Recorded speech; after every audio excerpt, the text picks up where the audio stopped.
hoteelka gudihiisa iyo agaarihiisa iyadoo markaasi ay gawaarida gurmadka degdega ah iyo dadka dhaawacyada ah halkaa ka qaadayeen. taliyaasha ciidamada ammaanka ayaa gaaray goobta iyo sidoo kale wasiirka amniga gudaha iyagoo markaasi eegayay sida ay wax uga dhaceen goobta. mas-uuliyiin badan oo dowladda ka tirsan oo uu ka mid yahay kusimaha ra'iisul wasaaraha dalka iyo wasiiro xildhibaano iyo mas-uuliyiin kale ayaa ku sugnaa hodheelka weerarada qaraxyada ah lagu qaaday.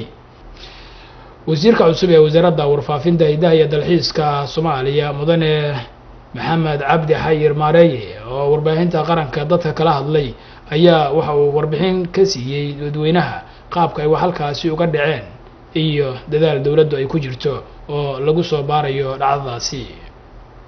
qaraxani oo ahaa mid loo adeegsaday gaari waxyaabaha qarxa laga soo buuxiyay ayaa lala eegtay dad isugu jiray mas'uuliyiin dad shacab ah oo salaadii jimcaha ku dukanayay masjid ku yaala gudaha hotel central ee magaalada Muqdisho. gaariga qarxa ayaa la ii sheegay in lagu horbaakimay masjidka hortiisa oo ay dadku ku jireen ragcada koowaad ee salaada jimcaha.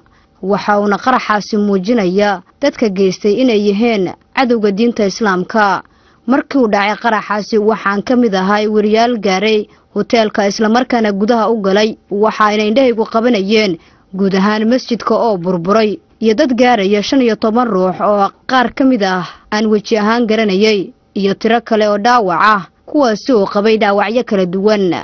daqiiqado yar kadib waxaa goobta gaaray wasiirka amniga gudaha iyo taliyaasha ciidanka qalabka sida ee Soomaaliyeed oo gurmad u fidinayay dadka muslimiinta ay dhibaateeyeen kuwa cadawga ku ah jiritaanka dadkeena Soomaaliyeed.